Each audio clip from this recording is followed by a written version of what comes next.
The dreams that you wish will come true. Welcome to MsMojo, and today we're counting down our picks for the top 10 fun facts about Cinderella.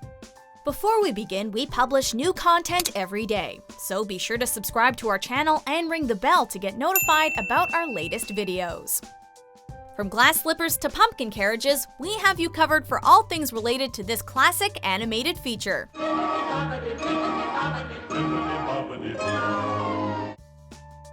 Number 10. An earlier script gave Prince Charming more screen time. When Cinderella was released, audiences everywhere were enchanted with the eponymous hero and her happily ever after with Prince Charming. Yet even though he's the love interest, the prince interestingly isn't in much of the film. Heck, he barely even speaks. So this is love. This wasn't always the case, however. In an early version of the script, the prince is seen hunting a deer, though in reality he and his prey were just playing. Although this sequence didn't make it into the finished film, Disney kept it tucked away for a few decades and included a similar scene in the 2015 live-action remake.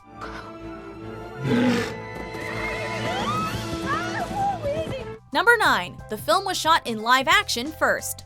Animated movies can get very expensive. Early on, Disney thought it was necessary to shoot scenes from a story on a soundstage in order to provide sketch artists with an adequate template for how the characters would move and interact. If you look at some of the photographs that were taken and then the photostats that were made of it, and then you look at the final animation, you can see that there's an enhancement that the animators brought to it. Cinderella was no exception. In fact, 90% of the film was shot in live action. Actress Helene Stanley acted as reference for Cinderella, and this wouldn't be the last time Disney hired her. By providing animators with a visual guide for how a particular scene would look, it was easier for them to make it a reality. It took us around 2 years to do it with all the experimental work in story and shooting the live action and that. But once we started animating it, it went quite fast. And we probably did the whole thing in 6 months. While Disney has moved to computer animation, they still like to observe live-action references to get things just right. Number 8. Lucifer is based on an animator's cat. One of the more troublesome antagonists in Cinderella is Lucifer the cat. However, you probably didn't know that he was based on a real-life feline. That's right. Disney animator Ward Kimball had been searching tirelessly for a mean-looking cat to serve as his creative inspiration for Lucifer. When Walt Disney came to Kimball's house one day, he was greeted by Feetsy, Kimball's pet feline, so named for having 6 toes on one paw. Walt came out to the house here one day, and our 6-toed cat we call Feetsy was rubbing up against Walt's leg. And he said, "For gosh sakes, Kimball, there's your cat." Disney immediately remarked that this cat should be the model. Hopefully Feetsy was a little nicer around the house than his cinematic counterpart.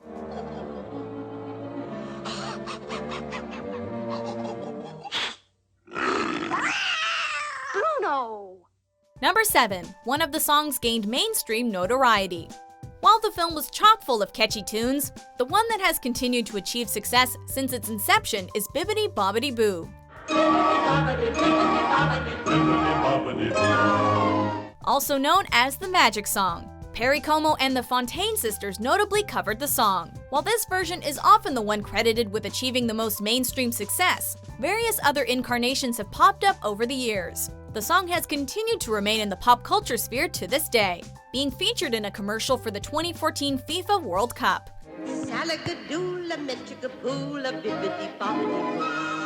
As well as making an appearance in the 2015 Cinderella remake. There they are. Number 6. The film helped pioneer overdubbed vocals. Walt Disney was responsible for a lot of firsts in the early days of animated film. One such progression occurred while recording the songs for Cinderella. After Cinderella's voice actress Eileen Woods recorded the number Sing Sweet Nightingale, Disney had the idea for her to sing harmony with herself. Walt Disney came in and listened to the song at the end of the day, and he sat there very quiet for about, I'd say 5 minutes. Everybody thought, oh, he doesn't like it. And he said, I see a soap bubble coming up, and I see Cinderella's face, and I hear another voice, a harmony voice. Called overdubbing, this method involved the actress recording one track and then recording another on top of it as they listened to the original. A more robust and well-rounded sound was thus produced. Sing, sweet nightingale, sing. Ultimately, by choosing to be innovative, Cinderella paved the way for many others in the music and film industry. Number 5. The fairy godmother's voice is in many Disney productions. If you were wondering why the fairy godmother sounded familiar, it's probably because she was voiced by one of the hottest voice actors of the 1950s. If you'd lost all your faith, I couldn't be here. And here I am. Verna Felton, a seasoned radio actor, appeared in her first film way back in 1917. She did some live-action movies before moving her talents and trademark raspy voice to Disney. She starts out at Disney as the voice of one of those unpleasant elephants in Dumbo. Voicing characters in Lady and the Tramp, The Jungle Book, Haven't you forgotten something? as well as the iconic role of Flora in Sleeping Beauty and the loud and evil Queen of Hearts in Alice in Wonderland, this talented voice actress did it all. Painting my roses red. Someone will lose his head. Number 4. Eileen Woods didn't know she was auditioning for the lead. Although hundreds of actresses were in contention, Eileen Woods was selected to voice Cinderella. Ironically, Woods didn't realize she was auditioning for the lead role. I didn't know Disney was casting for the voice of Cinderella. I found out indirectly by doing a favor for two friends who wrote the music. She was asked by Mac David and Jerry Livingston, two of the men responsible for the film's music and lyrics, to record demo songs from the film. This demo was played for Walt Disney, who instantly fell in love with the voice on the other end of the tape, and Woods' life was changed forever. And when Walt heard her sing, he said, I want her to be the voice of Cinderella. Later in her life, she suffered from Alzheimer's disease and forgot she voiced Cinderella. Despite this, when nurses played her A Dream is a Wish Your Heart Makes, she loved listening to it. A dream is a wish your heart makes. Number 3. Walt Disney loved the dress transformation scene. Walt Disney was incredibly hands-on in his studio's productions and oversaw as thousands of drawings came to life. It's said that his absolute favorite animation occurred in Cinderella. Which, of course, comes from a man who loved the idea of transformation in life into something better, bigger, grander, more beautiful. The scene in question happens just as our titular heroine is about to leave for the ball. I mean, I do, but don't you think my dress? Yes, it's lovely, dear. In a moment of pure Disney magic, the fairy godmother transforms Cinderella's tattered dress into a magnificent gown.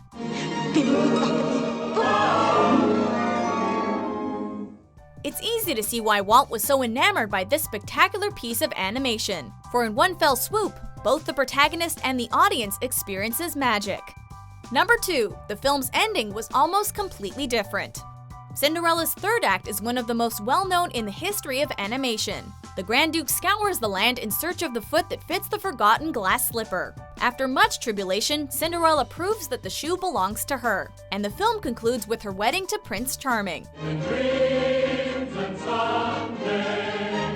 However, in another version, the Grand Duke takes Cinderella to the castle and presents her to the prince. The suspense of that is, what's the prince going to think when he sees her as she is?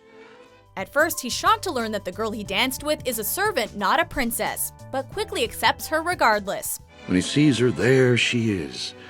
The godmother comes in at the right time, gives a gesture, and she's the beautiful princess again. Walt Disney didn't approve of this underwhelming ending, though, and it was thus left on the cutting room floor. The thought is, when the slipper fits, it's the lead-in to a celebration in the town. Number 1. Cinderella helped save Walt Disney Studios. At the end of World War II, Walt Disney Studios was in trouble. The war had put a strain on the popularity of films, and classics like Fantasia and Bambi had been box office flops, putting Disney $4 million in debt. Walt had not had a big financial success since Snow White. Snow White, that was it. By the end of the Second World War, he was $4 million in debt. Several animators had also been recruited for war efforts. In desperate need of a commercial hit, Disney took a chance on Cinderella, well aware that if the film didn't show a profit, the studio might go under. It was very typical of Walt to go out on a limb and take a risk. And in some ways, this was the biggest risk he took. Produced with a budget just under $3 million, Cinderella was the third biggest movie at the domestic box office in 1950. The film's success made it possible for Walt Disney to continue making films for the world to enjoy. Do you agree with our picks? Check out these other great clips from MsMojo and be sure to subscribe and ring the bell to be notified about our latest videos.